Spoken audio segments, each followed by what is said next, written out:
ఇప్పటి వరకు దేవుని స్మరించి ఆరాధించాం. ప్రాముఖ్యమైన సమయంలోకి వచ్చాం.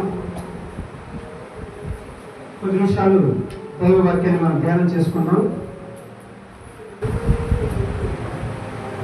చిన్న వాక్యాన్ని చదువుకొని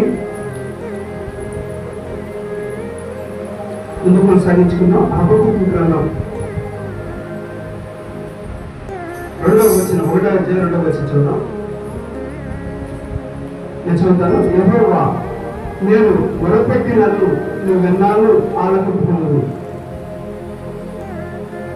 బలత్కారం జరుగుతున్నాయని నేను నీకు మొరపెట్టినను రక్షించుకున్నావు. ప్రార్థన చేసుకున్నాను. చిన్న ప్రార్థన చేద్దాం. పరిశుద్ధుడా, ప్రేమ దొరకండి, గొప్ప దేవా, మీ వందనాలు స్తోత్రాలయ్యా. సర్వోన్నతుడిని, సర్వశక్తిమంతుడిని, సమస్తములకు ఆధారపడిన దేవుడిని మీ వందనాలు స్తోత్రాలు. ప్రభు ఆరాధన క్రమాన్ని జరిగించారు. మీ నామానికి మహిమ తెచ్చుకున్నారు ప్రభు. అల్పు యోగ్యత లేని అయ్యా ఈ దాసుని పాడాల్సిన ప్రభు. మేమందరూ కలిసి వాక్యాన్ని ధ్యానం చేయబోతుండగా ఇదంతా నేర్చుకోవడానికి మా సహాయం చేయండి. నేర్చుకొని వాక్యాన్ని అనుసరించి జీవించి అనేక మందికి ఉపయోగపడే పాత్రలుగా మమ్మల్ని నడిపించింది.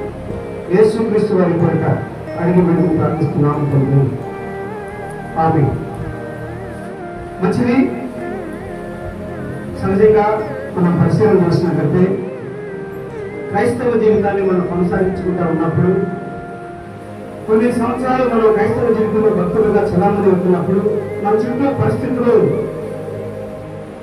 కొంత ఇబ్బందికరమైనటువంటి ఇష్టపరిచేటువంటి విషయాలు మనకు కనిపిస్తూ ఉంటాయి. సమాజంలో నేరాలు గొడవలు జరుగుతూ ఉంటాయి, అన్యాయాలు జరుగుతూ ఉంటాయి, అక్రమాలు జరుగుతూ ఉంటాయి. మరి ధనవంతులు పేదవాళ్ళని దోచుకుంటూ ఉంటారు, మరి బలవంతులు బలహీనుల్ని మరి దోచుకుంటూ ఉంటారు. అనేకమైనటువంటి దైవమైన కార్యాలు సమాజంలో మన చుట్టూ జరుగుతూ ఉంటాయి.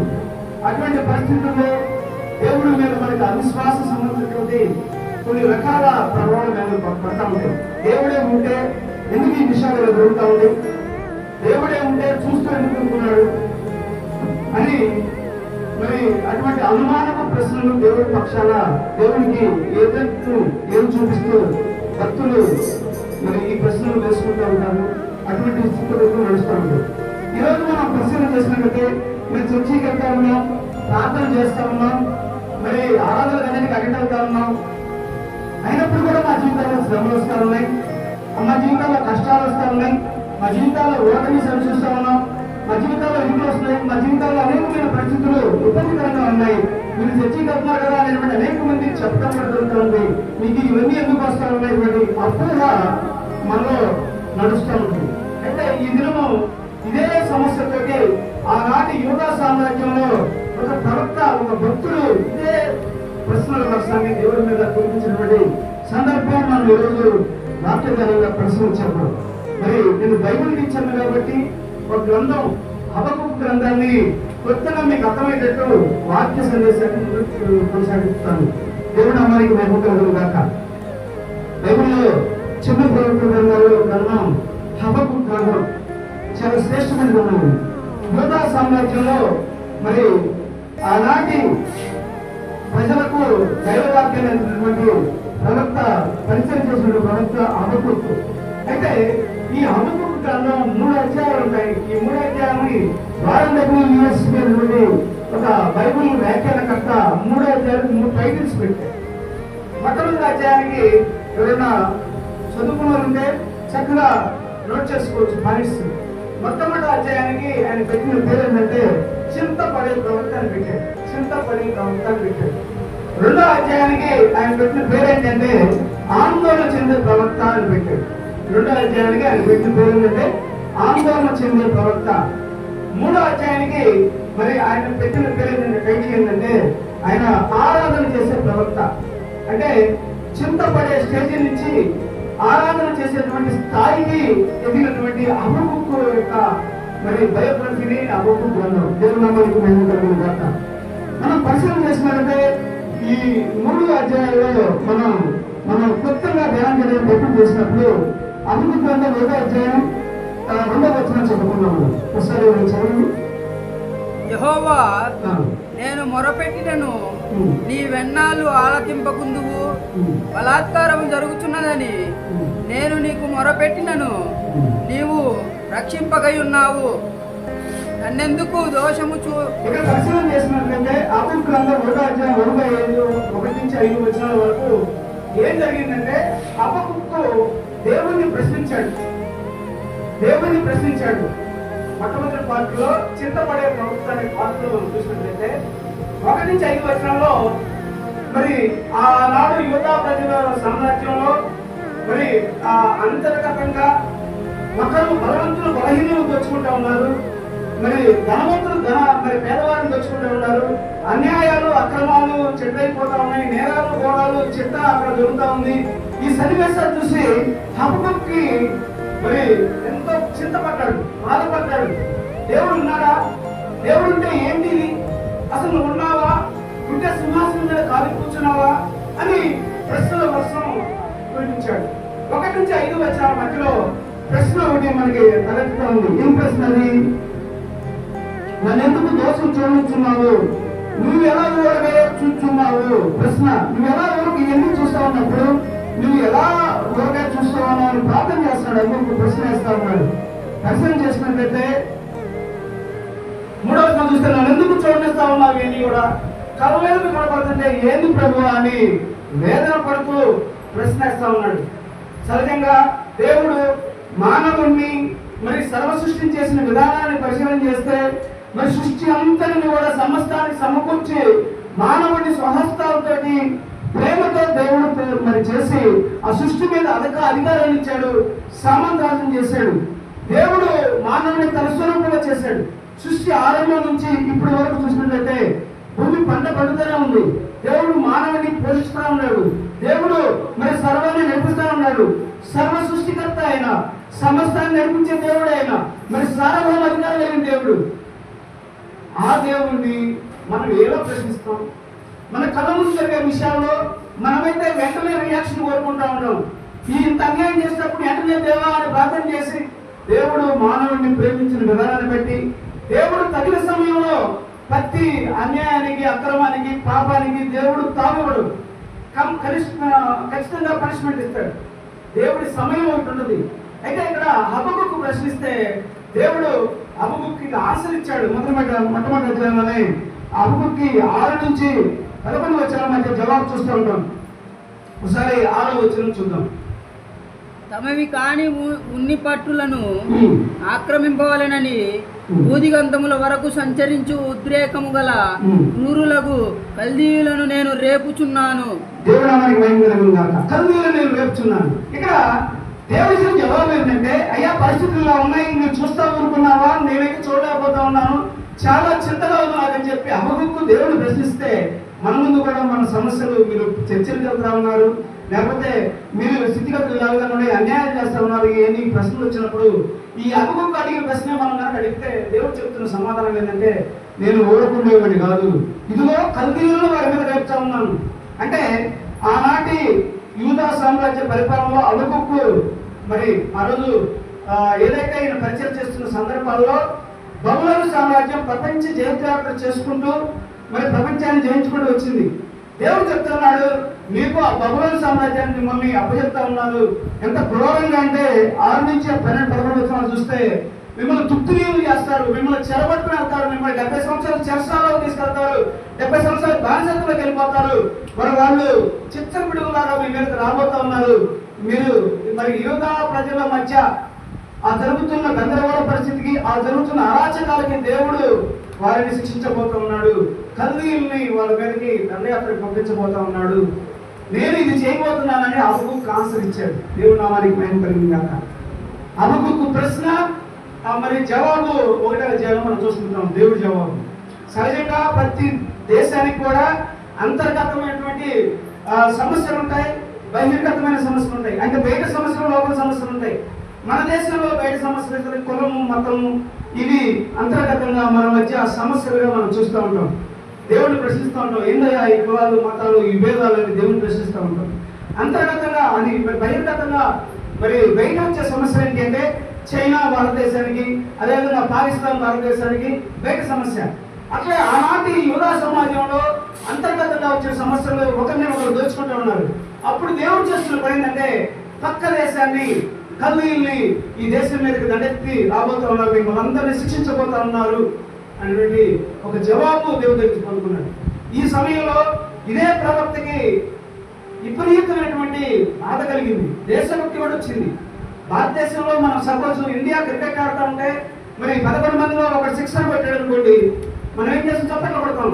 పాకిస్తాన్లో శిక్షణ పడితే చప్పట్లు కొడతాం, మనం బాధపడతాం. మరి ఆ అపరాధం దేశస్తులు వచ్చి మా దేశం మీద దండెత్తి మా మీద విజయం సాధిస్తుంటే మాకెంత బాధగా ఉన్నది. మేము ఏదో కొద్ది గొప్ప తప్పు చేసిన వాళ్ళని, వాళ్ళు భయంకరమైన తప్పు విగ్రహాలను చేసేవాళ్ళు, ఘోరమైన తప్పిదమైన వాళ్ళని పక్క దేశం వాళ్ళని విజయిస్తా అన్నాం మా దేశం మీద చెప్పి ఈ ప్రవక్త బాగా మరి ఆందోళన చెందాడు. అదే అధ్యాయంలో రెండో ప్రశ్న వేస్తా ఉన్నాడు. రెండో ప్రశ్న,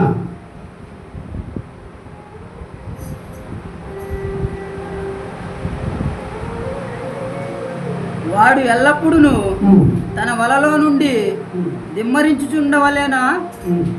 ఎప్పటికీ మానకుండా వాడు జనములను హతము చేయుచుండవలెనా? రెండో ప్రశ్న ఏంటంటే ఇక్కడ ఏమంటున్నారంటే వాళ్ళని ఏవైతే ఉన్నారో వాళ్ళని మా మీద పంపించి వారి మీద విజయం ఎలా ఇస్తాము అని సింపుల్ గా ప్రశ్న యొక్క అంతరార్థం. పక్క దేశం వాళ్ళని మా మీద శిక్షగా పంపించడం ఎంతవరకు న్యాయము అని రెండో ప్రశ్న. అంటే ఒక్కొక్క ఆందోళన చెందుతా ఉన్నాడు. దేశభక్తి వచ్చింది, నా దేశం మీదకి పక్క దేశం కూడా వచ్చి గెలవడం ఇదే న్యాయం దేవుడా అని మరి దేవుడిని రెండో ప్రశ్న అయితే మనం చూస్తూ ఉంటాం. ఈరోజు పరిశీలన చేసినట్లయితే మన ఎమ్మటినే మరి శ్రమ కలిగినప్పుడు, కష్టం వచ్చినప్పుడు, అపజయం వచ్చినప్పుడు, నష్టం వచ్చినప్పుడు, పరిస్థితులు మారినప్పుడు దేవుడిని ప్రశ్నించడం మనం ఆపాలి. ఎందుకంటే అది పరిపక్వ స్థితి భక్తి కాదు. భక్తిలో పరిపక్వ స్థాయికి ఎప్పుడు వస్తామంటే మనం ఏది ఏమైనా నష్టం కలిగినా, కష్టం కలిగినా, బాధ కలిగినా దేవుడు ఉన్నాడు, ఆయన నడిపిస్తా ఉన్నాడు, ఆయన సార్వభౌమికారంగా సర్వ సృష్టి నడుస్తుంది అనేటువంటి ఏ గురువుతో మనం భక్తి చేయాలి. ఇక్కడ అపముక్కు చేసినటువంటి రెండవ ప్రశ్న ఏంటంటే, రెండవ ప్రార్థన ఏంటంటే, ప్రభువా వాళ్ళని మా మీదకి ఎందుకు పంపిస్తా ఉన్నావు? మేమైతే కొంచెం కొద్ది గొప్ప అయినా కొంచెం దైవభక్తి ఉంది మా యూదులకి, మరి వారికి విగ్రహారాధన చేసేవాళ్ళు రెండో అధ్యాయం చూడడం కనపడుతుంది. 16వ వచనం చూడనా? కావున వలల వలన మంచి భాగమును పుష్టినిచ్చు భోజనమును తనకు కలుగుచున్నవన్నీ వాడు తన వలకు బలులు నర్పించుచున్నాడు. వాళ్ళు విగ్రహారాధన చేస్తూ బలులు అర్పిస్తూ ఉన్నటువంటి వారిని మా మీదకి ఏ విధంగా నువ్వు తీర్పు తీరుస్తావు అనేటువంటి ప్రశ్న మనకి తెలుస్తా ఉంది. అయితే దేవుడు ఈ ప్రశ్న కూడా జవాబిచ్చాడు. సమస్తము మానవుడిని నడిపిస్తూ మానవుడి కోసమే ఈ సర్వ సృష్టిని దారాదర్శనం చేసినటువంటి దేవుడు ఈ యొక్క భక్తులు అడిగిన ప్రశ్న జవాబు చెప్పడం చూడండి, ఎంత దేవుడిని స్థితించాలి. మనం రెండవ అధ్యాయం 1వ వచనం చూసినట్లయితే, ఆయన నాకు ఏమి సెలవిచ్చునో నా వాదము విషయమై నేనేమి చెప్పుదునో చూచుటకై నేను నా కావలి స్థలము మీదను గోపురం మీదను కనిపెట్టుకొని ఉండగా. ఇంకా ఏం చేశాడంటే హబక్కుకు ప్రశ్న వేసిన తర్వాత దేవుడి జవాబు కోసం వెయిట్ చేస్తున్నాడు. దేవుడు ఏం జవాబు చెబుతున్నాడు వెయిటింగ్ చేస్తున్నాడు. వెయిటింగ్ చేసేటప్పుడు మరి ఆ ప్రాకారాలు ఉంటాయి. యూద మనకైతే కాపులాలు ముందు మంచం ఉంది, పొలం కాపులాలు మంచాల హైట్ గా, అంటే దాని మీద కాపులాలు ఉంటాడు. ఆ చుట్టుపక్కల దొంగతనం జరుగుతుంది, హెలెక్ట్ చేస్తాడు బిజినెస్.